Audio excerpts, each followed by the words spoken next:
More than 600 students from across Connecticut gathered on Friday to find out who won the 5th annual Connecticut Student Film Festival. That event celebrates the work of middle and high school students from 30 different schools. And of course, this morning we're happy to have the winners, Anna Modcari and Nina Philippone. Anna's on the left, Nina's on the right, along with the event organizer Matthew Woodward.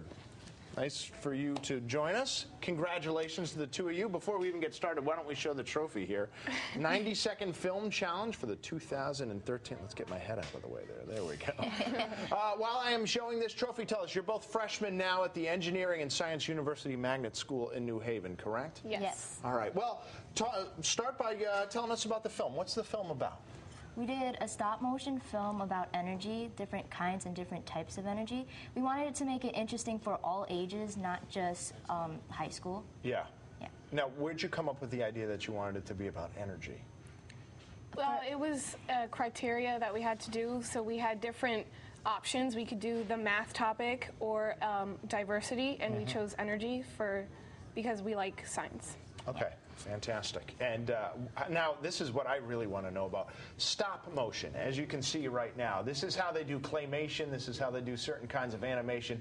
That's not easy to do.